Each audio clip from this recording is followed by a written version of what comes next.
Assalamualaikum warahmatullahi wabarakatuh. Alhamdulillah wassalatu wassalamu ala Rasulillah wa ala alihi wa sahbihi wa mawala. Asyhadu an la ilaha illallah wahdahu la syarika lah wa asyhadu anna Muhammadan abduhu wa rasuluh. Allahumma shalli ala Muhammad wa ala alihi wa sahbihi ajma'in wa ba'd. Bapak Ibu rahimakumullah, mari kita baca bersama-sama dengan surah Al-Ma'arij di pembukaan ini dengan khusyuk dan tenang. A'udzu billahi minasy syaithanir rajim. Bismillahirrahmanirrahim. Sa'ala sa'ilun bi'adzabin waqi'. للكافرين ليس له دافع من الله ذي المعارج تعرج الملائكة والروح إليه في يوم كان مقداره 50,000 سنة فاصبر صبرا جميلا إنهم يرونه بعيدا ونراه قريبا يوم تكون السماء كالمهل وتكون الجبال كالعهن ولا يسأل حميم حميما يبصرونهم يود المجرم لو يفتدي من عذاب يومئذ ببنيه وصاحبته وأخيه وفصيلته التي تؤويه ومن في الأرض جميعا ثم ينجيه كلا إنها لظى نزاعة للشوى تدعو من أدبر وتولى وجمع فأوعى. Al-Ma'arij artinya tangga. Dalam bahasa Arab kalau kita menyebut tangga disebut Al-Mi'raj. Makanya istilah Isra dan Mi'raj itu kasusnya, prosesnya berbeda. Ketika Rasulullah SAW Isra dari Masjidil Haram ke Masjidil Aqsa, Rasulullah SAW mengendarai buraq. Tetapi ketika Mi'raj ke langit, Rasulullah SAW menggunakan tangga khusus dari Allah SWT yang sekali naik langsung nyampe ke langit lapis pertama. Itulah tangga itu. Untungnya sekarang tidak diabadikan, jadi kita nggak bisa niru-niru lagi. Kalau ada naik gitu. Kalau ada naik. Nah, itu asal katanya dari araja ya'ruju. Alatnya al-mi'raj. Al-ma'arij jamak daripada al-mi'raj. Karena langit bertangga-tangga. Di langit lapis pertama, langit lapis kedua, ketiga, keempat. Jadi untuk mencapai Allah, para malaikat itu harus melewati lapisan-lapisan langit ini. Maka maksud Al-Ma'arij di sini adalah lapisan-lapisan langit. Dan jarak dari langit satu dengan langit lainnya itu kalau ditempuh oleh kita sebagai manusia biasa membutuhkan jarak 50.000 tahun. Kalau dengan kekuatan yang sangat, artinya jarak itu sudah sangat jauh sekali, kalau itu menggunakan kemampuan yang paling tinggi dari teknologi yang kita punya.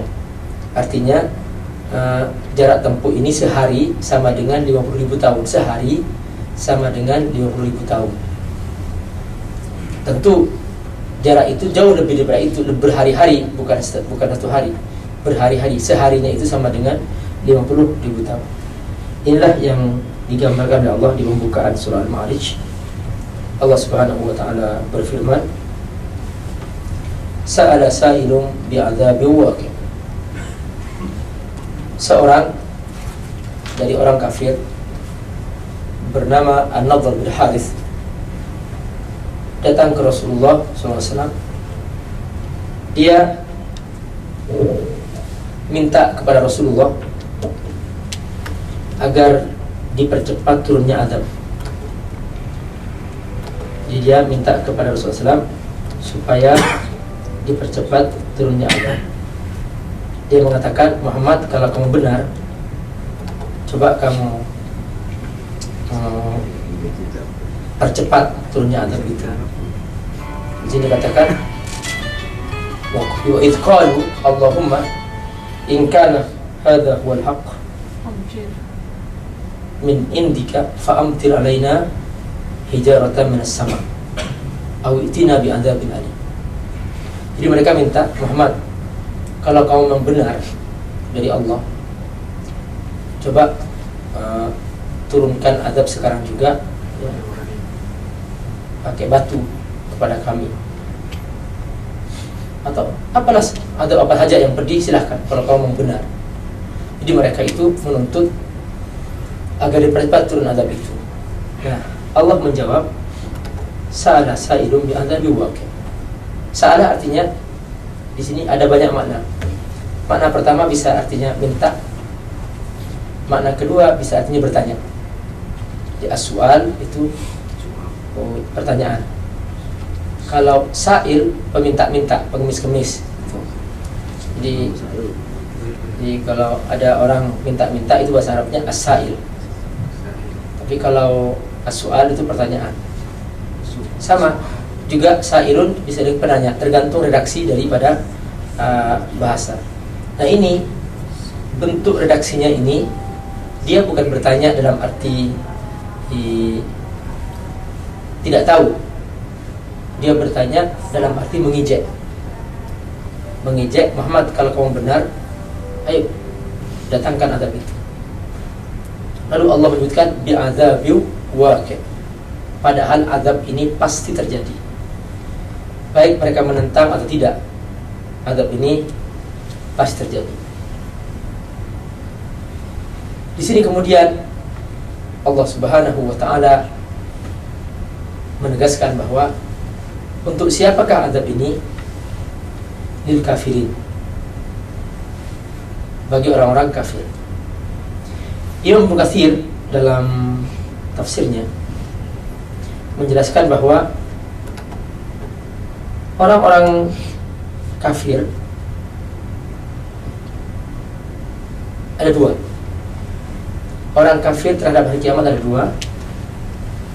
Yang pertama, dia kafir dalam arti tidak yakin sama sekali.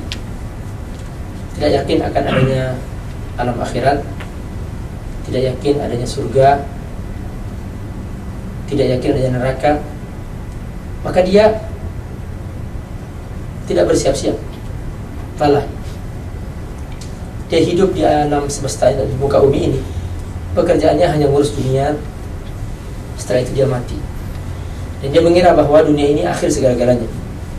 Nah, ini namanya orang ingkar. Maka ini termasuk orang kafir, disebut kufrul millah. Jadi istilah pertama itu kufrul millah, keluar dari agama yang benar. Yang kedua, ada orang kafir yang dalam arti bahwa dia beriman kepada alam akhirat, dia mengaku ada alam akhirat, dia mengaku ada surga, ada neraka, sebagainya. Tetapi perbuatannya tidak bersiap-siap. perbuatannya lalai. Dia sibuk dengan dosa-dosa, maksiat, sebagainya. Perbuatannya sama dengan orang kafir itu, hanya di hatinya ada sedikit keimanan. Oleh Ibnu Katsir, orang yang kedua ini digolongkan sebagai kufrun nikmah atau ingkar amali. Di hatinya ada iman, tetapi perbuatannya mengingkari. Nah, baik yang pertama pun yang kedua, mereka harus bersiap-siap untuk diadab oleh Allah Subhanahu wa taala. Hanya bedanya mungkin kalau yang pertama mereka ini selama-lamanya di neraka. Kalau yang kedua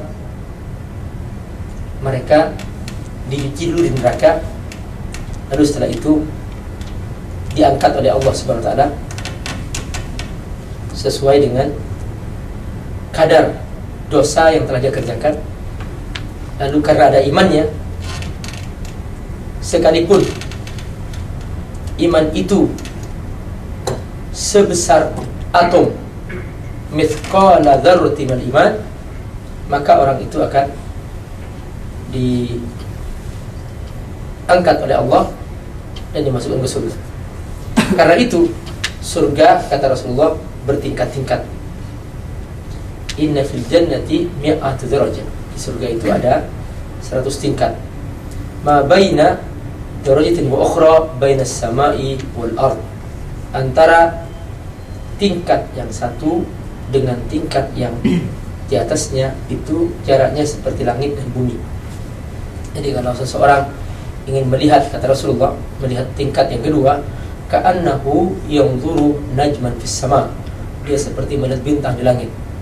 Itu jauhnya jarak antara surga ke surga. Nah, tingkatan paling bawah itu, kata Rasulullah SAW, lil juhannamihi, yaitu bagi para penghuni surga, alumni neraka jahanam. Disebut dalam hadis dikatakan al-juhannamiyun. Pernah mereka kuliah di neraka, tamat, kemudian dimasukin ke surga. Nah ini mereka semua ada klasifikasinya, ada tingkatannya. Nah, kata Allah lil kafirin, ini definisi adab. Adab sebetulnya Allah siapkan bagi orang kafir. Sebetulnya orang mukmin itu oleh Allah masih diberi dispensasi, diberi keringanan, ya, jangan sampai tersentuh adab. Namun kalau memang sudah terlalu banyak dosanya, maka mereka ya terpaksa harus menerima itu. Jadi begini, saya ingin jelaskan sedikit tentang masalah adab. Saking sayangnya Allah, ini dijelaskan oleh Imam At-Tahawi dalam kitabnya Al-Aqidah Tahawiyah. Saking sayangnya Allah kepada kita, Allah mencuci dosa kita dengan berbagai tahap. Pertama, di dunia oleh Allah dikasih penyakit, ujian, macam-macam. Kalau dia tabah menerima penyakit ini, maka setiap penyakit itu akan mencuci dosanya. Makanya sunnahnya kalau kita ketemu dengan orang sakit, kita mengucapkan tahur insyaallah, artinya kamu disucikan oleh Allah Subhanahu wa taala. Kalau dia tabah, dia tidak mengeluh dan dia sabar menerima itu, maka dia akan disucikan oleh Allah Subhanahu wa taala dosa-dosanya. Termasuk juga musibah, katakanlah musibah meninggalnya anak, musibah meninggalnya istri dan sebagainya. Itu semua itu, atau suami, itu semua ujian dari Allah. Kalau dia tabah menerima semua itu bagian dari pencucian dosa. Kalau dengan penyakit ini dia sudah bersih, maka dia tidak dikena azab kubur.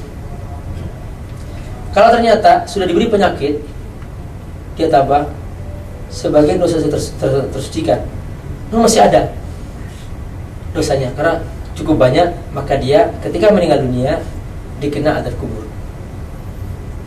Kalau dengan azab kubur dia sudah bersih, maka tidak perlu azab akhirat. Tapi kalau dengan azab kubur dia masih ada dosanya, maka dengan terpaksa dia harus juga mampir di neraka. Itu ceritanya begitu. Sebaliknya kalau orang kafir tidak. Kalau dikena azab dunia, maka itu tahap pertama. Azab di kubur lebih pedih lagi, azab di akhirat jauh lebih pedih lagi. Nah itulah bedanya antara orang kafir dengan orang beriman. Nah ini semua Kata Allah, pasti terjadi. Lil kafirina laisa lahu dafi'. Laisa lahu dafi' artinya tidak akan ada seorang pun yang bisa menolak. Ketika Allah sudah menghendaki sesuatu, maka siapapun dia tidak akan bisa dibela. Maka yang hanya membela amal. Inilah pesan Rasulullah SAW kepada keluarganya. Rasulullah SAW pernah memanggil kerabat-kerabatnya, Bani Hashim, Bani Abdul Muttalib, termasuk keluarga sendiri, yaitu Fatimah binti Muhammad.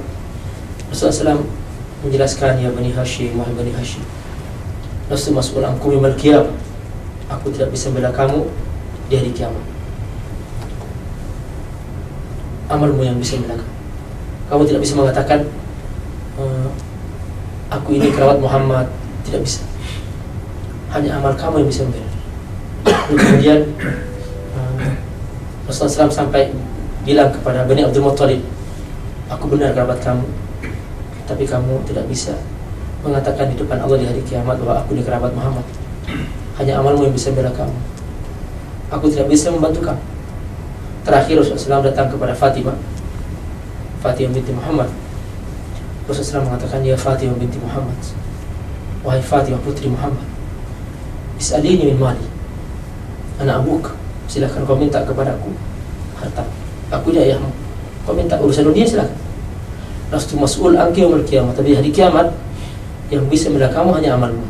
Jadi aku sendiri tidak bisa membela kamu. Kamu tidak bisa juga mengatakan minta rekomendasi kepada aku, tidak bisa. Perhatikan ayat ini. Wa qul i'malu fasayarallahu amalakum wa rasuluh. Sampaikan Muhammad, beramal. Yang Allah lihat hanya amal. Makanya istilah mengejar-ngejar keturunan fulan itu sebetulnya bukan keturunan yang dimaksudkan oleh Allah. Allah yang Allah lihat adalah amalnya. Agama ini bukan agama keturunan, agama amal. Makanya Allah tidak segan-segan menceritakan kisah seorang Nabi Nuh, anaknya masuk neraka, istrinya masuk neraka. Nabi Lut, istrinya masuk neraka. Fir'aun, istrinya masuk surga. Istrinya masuk surga, Fir'aun. Perhatikan. Jadi persoalan bukan persoalan kekerabatan, tapi persoalan amal. Karena itu penekanan kita terhadap keluarga kita, anak kita, adalah kita mengajak mereka beramal. Qu anfusakum wa ahlikum. Nah, jagalah dirimu dan keluargamu dari api neraka. Jadi inilah sebenarnya yang harus kita tekankan dalam setiap kita bersama anak-anak kita, istri kita, suami kita. Kita di rumah harus berpacu dengan waktu, bagaimana mengisi setiap detik kita dengan amal. Apalagi wahai sahabat-sahabat semua rahimakumullah, kita sebentar lagi akan memasuki bulan Ramadan dan sebentar lagi bulan Syawal. Ini bulan yang sangat dimuliakan oleh Allah SWT. Dan ingat bahwa satu detik bulan Ramadan keberkahannya tidak bisa dibandingkan dengan setahun hidup kita. Sangat mahal, Ramadan sangat mahal, luar biasa mahalnya Ramadan. Makanya rugi kalau kita masuk Ramadan tiba-tiba kita sia-siakan begitu saja. Dan setiap detik di Ramadan itu adalah waktu untuk diterimanya doa dan waktu untuk dilipat gandakan pahala. Makanya satu malam di malam Lailatul Qadar itu tidak bisa dibandingkan dengan amal ibadah seumur hidup kita. Khairun min alfi syahr. Alfi syahr artinya 83 tahun 3 bulan. Itu disebutkan oleh Ibnu Katsir dalam tafsir. Beliau menghitung 1000 bulan itu sama dengan 83 tahun 3 bulan. Itu adalah usia rata-rata manusia terpanjang. Jadi kalau diukur-ukur, satu malam kita bersama Allah di bulan Ramadan, di Lailatul Qadar, itu tidak bisa dibandingkan dengan seluruh usia kita. Berarti per detik itu tidak bisa dibandingkan dengan setahun dari usia kita. Maka siapa yang mengabaikan Ramadan, dia sungguh rugi, karena belum tentu dia bisa sampai ke Ramadan tahun depan. Dan inilah kesempatan yang paling berharga. Jika kita diberi kesempatan oleh Allah untuk masuk Ramadan, maka gunakan yang sebaik-baiknya. Dan ini mungkin perlu saya ceritakan kepada Bapak ya. Sebetulnya saya ingin menggambarkan sedikit di sini tentang Ramadan ya. Agak sedikit menyimpang karena supaya lebih sesuai dengan ini, mungkin sebagai pembukaan awalnya ingin saya jelaskan bahwa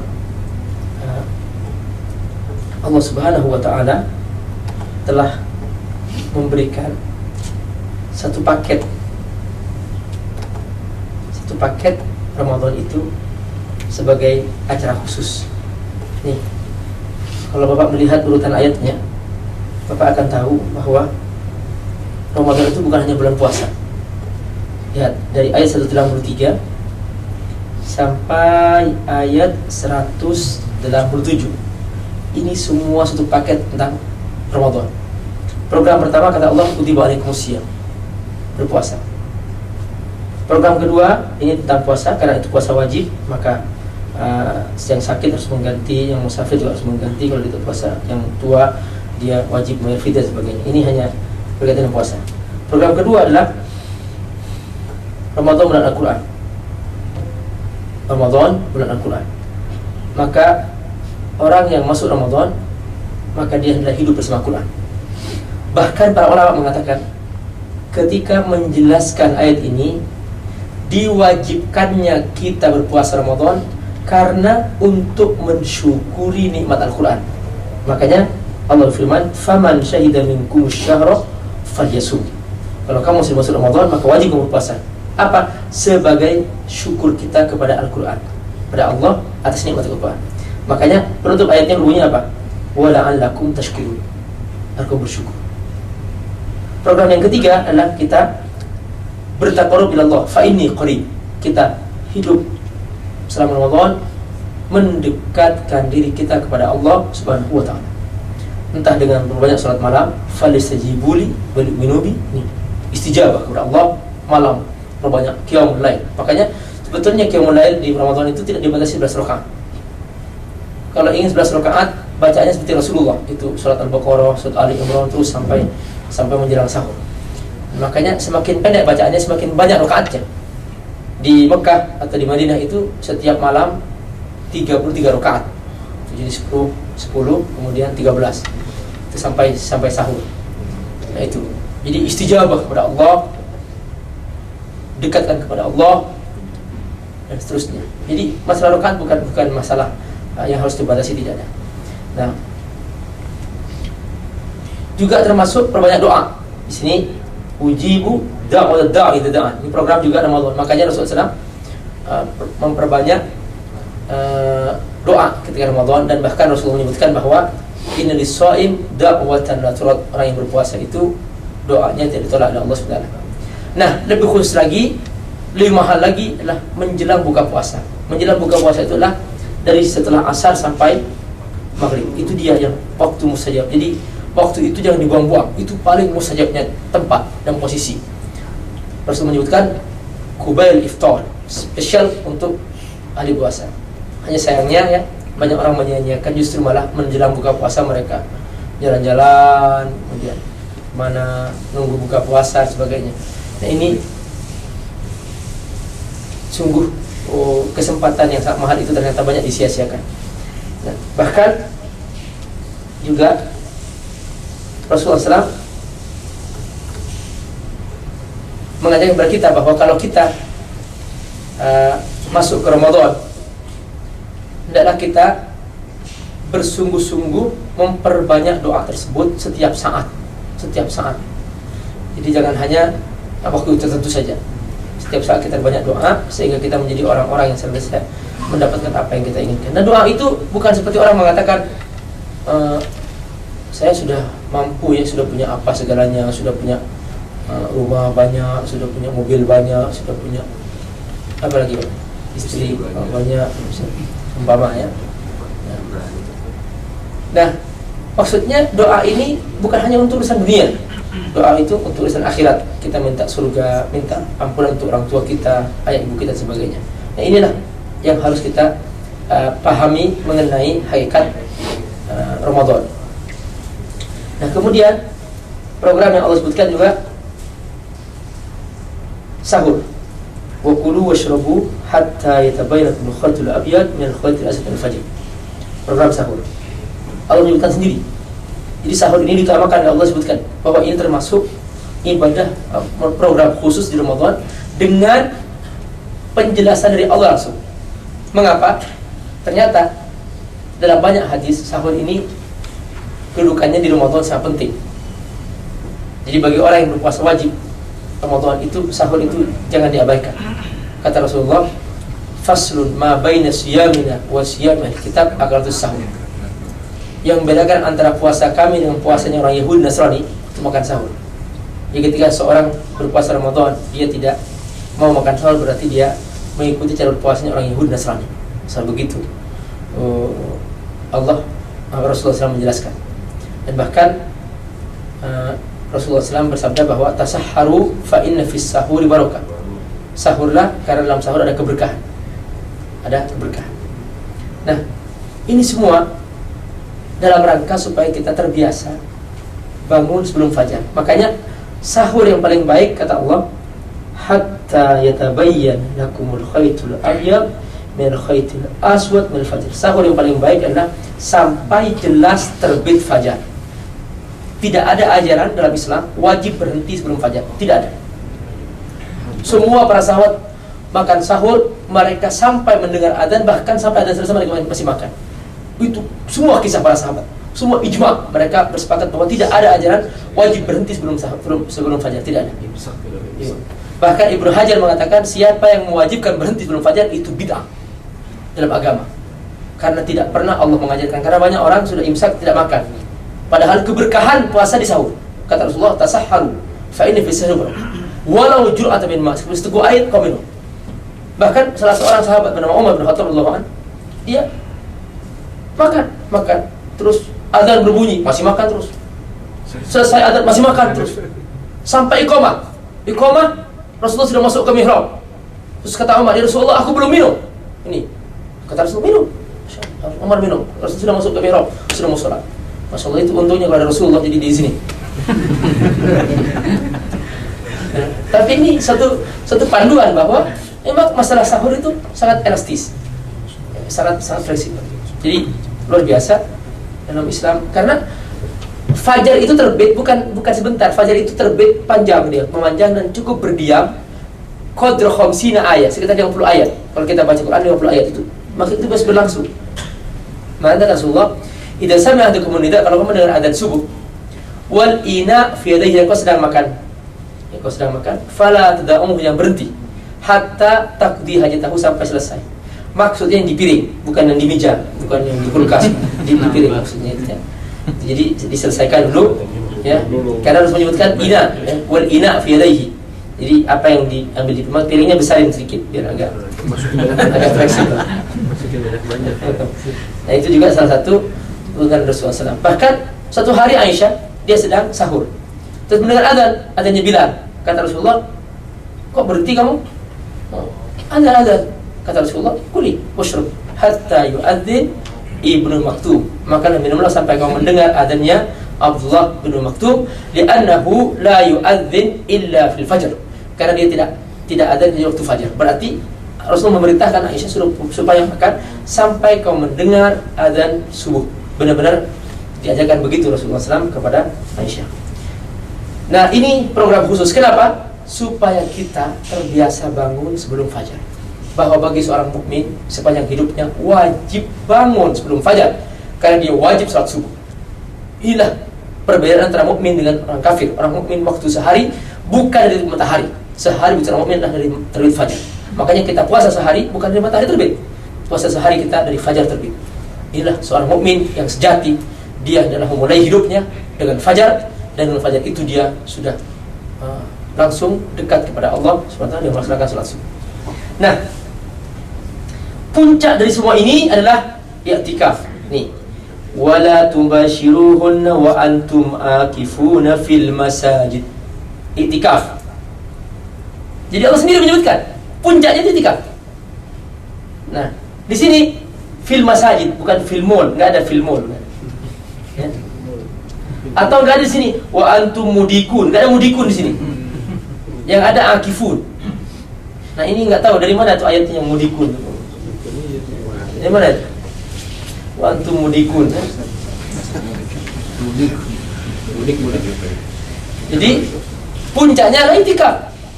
Perhatikan, Allah menyebutkan dihalalkan bagi kamu malam puasa. Ini maksudnya malam puasa pertama, malam puasa kedua. 10 malam pertama, 10 malam kedua. Maksudnya itu. Nah, 10 malam terakhir, no, kata Allah, wala tubashiruhunna wa antum akifuna fil masajid. 10 terakhir, no, kamu itikaf masjid.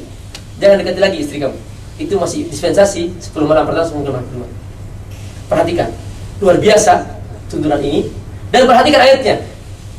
Ini ditutup dengan la'allahum apa? Yattaqun. Pembukaannya la'allakum apa? Nah, luar biasa ini. Perhatikan, la'allakum tattaqun. Pembukaannya ditutup dengan la'allahum yattaqun. Apa artinya? Satu paket itu Ramadan. Kalau kamu kerjakan dengan baik, kamu akan dapat takwa. Jadi jangan hanya diambil puasanya saja. Makanya kata Rasulullah, orang yang hanya ambil puasanya, dia hanya dapat lapar dan haus. Kam min shaimin laisa lahu min siyami illa ju' wal atash. Kenapa? Karena selama Ramadan hanya berpuasa, tidak mengambil ibadah yang lain, yang itu semuanya termasuk adalah ibadah yang sangat luar biasa dan tidak kalah dengan ibadah yang lain. Makanya di sini kita harus benar-benar melihat bagaimana Allah satu paket mengartikan Ramadan sebagai satu kesatuan tak terpisahkan. Allah buka dengan la'allahum yattaqun, diitup dengan la'allahum yattaqun, menjadi satu paket ini dan kita bawa ini. Inilah ya yang ingin saya tegaskan, bahwa kita ini adalah agama aman, dan mari kita bersungguh-sungguh untuk memproses diri kita, dan untuk ini kita butuh persiapan ya, persiapan. Dan alhamdulillah kita sudah masuk ke bulan apa? Bulan Rajab, terakhir sudah penghujung bulan Rajab, dan Rasulullah SAW di bulan Sya'ban itu sunnahnya memperbanyak puasa. Dan bahkan Rasulullah SAW dikatakan belum pernah Rasul berpuasa sebanyak bulan Sya'ban setelah Ramadan. Jadi dikatakan kana yasumus Sya'ban kullahu. Dalam Sahih Bukhari disebutkan Rasulullah SAW puasa Sya'ban semuanya kecuali 2 hari terakhir.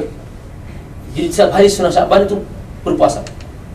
Maka Chris John itu ya, kalau mau masuk ke ring, dia sebelumnya pelatihan kan, semua melakukan latihan. Begitu masuk ke ring, dia kuat. Tapi kalau masuk ke ring tanpa pelatihan sebelumnya akan KO. Siapa lagi? Para atlet kita, kalau mau masuk pertandingan mereka harus berlatih dulu. Nah, kalau kita masuk Ramadan tanpa pemanasan dulu, masuk Ramadan udah loyo. Dia melihat jam kapan buka puasa, terus nunggu buka puasa, kerjanya nunggu puasa, mau baca Quran malas, pusing, udah. Akhirnya waktu habis sia-sia. Padahal kita punya tugas yang banyak dari Allah, itu program Allah secara khusus, dan dengan cara seperti ini kita akan bersungguh-sungguh mentaati Allah Subhanahu wa ta'ala. Nah, barakallah, itu bahwa kita hendaklah bersungguh-sungguh mengisi waktu terbaik ini dengan sebaik-baiknya, dan semoga Allah beri kita semua. Kayaknya waktu sudah habis. Kalau memang saya buka pertanyaan, silakan. Ada yang bertanya sebelum ditutup? Silakan. Assalamualaikum warahmatullahi wabarakatuh.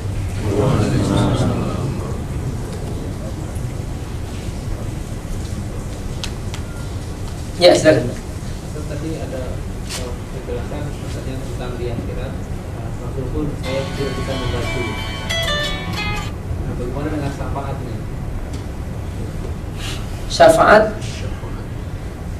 Syafaat yang Allah Subhanahu wa ta'ala janjikan, ada syafaat khusus Rasulullah SAW itu di padang mahsyar, dan ada syafaat orang-orang khusus itu setelah masing-masing masuk surga. Yang ahli surga masuk surga, yang ahli neraka masuk neraka, baru mereka bicara syafaat. Setelah itu nanti kita akan ceritakan di sini, kita akan bahas, mudah-mudahan nanti pada pertemuan yang akan datang kita akan bahas bahwa pada waktu mereka di padang mahsyar mereka tidak bisa saling membantu. semuanya sibuk dengan diri sendiri. Mereka digambarkan oleh Allah dalam surah An-Nazi'at, dalam surah Abasa. Mereka yauma yafirul mar'u min akhi. Ketika datang saudaranya minta tolong bantu pahala, dia mengatakan, aku juga tidak tahu masuk surga atau tidak. Nafsi. Datang kepada anaknya, ayah ibunya datang, anakku, aku bantu kamu waktu hidup di dunia, bantu aku. Nafsi. Sama. Datang istri kepada suaminya, anaknya datang kepada ayahnya juga nafsi. Tidak bisa. Allah mengabarkan yauma yafirul mar'u min akhi wa ummihi wa abi wa sahibatihi wa bani likulli imri'in minhum yawma idzin sya'nu yughni. Maka ini gambarkan bahwa pada saat sebelum masuk surga mereka dalam kondisi serba tidak bisa membantu. Bertemu dengan saudaranya, kerabatnya, tapi tidak bisa membantu. Tapi membantu nanti setelah sama masuk surga. Idza dakhala al-jannah wa dakhala ahlun nar an-nar. Yang masuk surga, masuk neraka, baru mereka berpikir, mana ayahku, mana ibuku. Mereka baru minta syafaat kepada Allah dan Allah memberikan izin untuk memberikan syafaat. Itu biasanya begitu. Terima kasih. Ya. Ada yang masuk surga itu kan yang bigoiri hisab, yang tidak dihisab. Itu apa amalannya atau apa yang menyebabkan dia tidak dihisab? Di antara yang paling menonjol dari hadis-hadis mengenai bigoiri hisab itu adalah mati syahid. Mati syahid, tapi dia syaratnya tidak punya hutang. Karena kata Rasulullah, kalau seorang yang mati syahid punya hutang, dia masih ditahan di pintu surga sampai kemudian dia menyelesaikan hutangnya dulu kepada orang-orang yang pernah dihutangi selama dunia. Kata Rasulullah, sekalipun dia mati syahid 100 kali, kalau dia punya hutang tetap ditahan oleh Allah di pintu surga. Dia bisa masuk surga sampai dia selesaikan dulu dengan orang yang berkenaan dengannya hutang tersebut. Hanya mati syahid itu? Iya, mati syahid. Yang lain enggak? Yang lain di antaranya juga man la yasarqi, tidak minta diruqyah. Dan maksudnya diruqyah dengan doa sama. Iya. Itu di antaranya. Makanya doa kayak doa mijik apa itu, dia tidak pernah begitu. Tidak pernah ada syirik di dalamnya. Dia termasuk orang yang bigoiri hisab.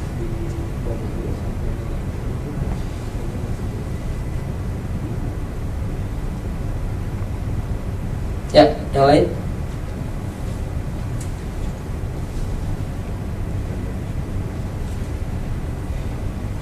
Jadi amal sebanyak apapun amal tetap dihisab, Ustaz. Semuanya dihisab. Bahkan Rasulullah SAW pernah menceritakan begini, kana ahadun min qablakum, ada seorang sebelum kamu, min Bani Israil, dari Bani Israil, abadullah sab'ina sana.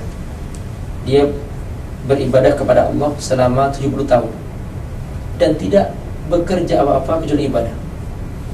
Walam ya'sillah, dan tidak pernah berbuat maksiat kepada Allah selama 70 tahun. Luar biasa amal ini. Dia tidak ada waktu terbuang, satu detik pun tidak ada terbuang kecuali ibadah kepada Allah SWT. Lalu kata Rasulullah, nanti Allah akan bertanya kepadanya, bima tadkhulul jannah, dengan apa kamu masuk surga? Lalu dia menjawab, bi amali ya Rabb, aku masuk surga dengan amalku. Abadtuka sab'ina sana, aku beribadah kepadamu 70 tahun, walam a'sika, belum pernah aku berbuat maksiat kepadamu. Kata Allah, baik, ijma' a'malah, suruh kumpulkan semua amalnya selama 10 tahun. Wada' nikmatal basar, letakkan satu nikmat mata. Fatarajatul ain, ternyata satu nikmatan lebih besar daripada nikmat dan amalnya ini semua. Kata Allah, udkhilin nar, masuk neraka kamu, amal kamu tidak memenuhi syarat untuk masuk surga. Masih banyak nikmatku daripada amal kamu. Akhirnya dia menangis, ya Rabb, adkhulul jannata bi rahmatik, aku masuk surga dengan karena rahmatmu, bukan karena amalku. Jadi amal sebanyak apapun tidak akan bisa mengimbangi nikmat Allah.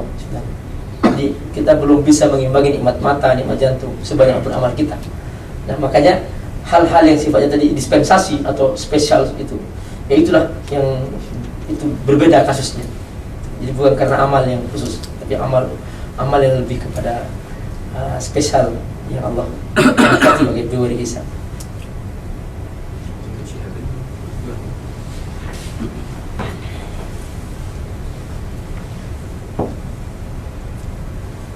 Dan orang mati syahid itu tidak hanya dalam medan tempur. Kita datang mencari ilmu, terus tiba mati di majelis ilmu. Makanya dulu para ulama ketika masa aman, tidak ada perang, para ulama itu berlomba-lomba, ada majelis taklim di mana pun berada mereka kejar, sampai mereka jalan kaki. Imam Ahmad bin Hanbal itu kalau mendengar ada majelis ilmu, sekalipun sangat jauh,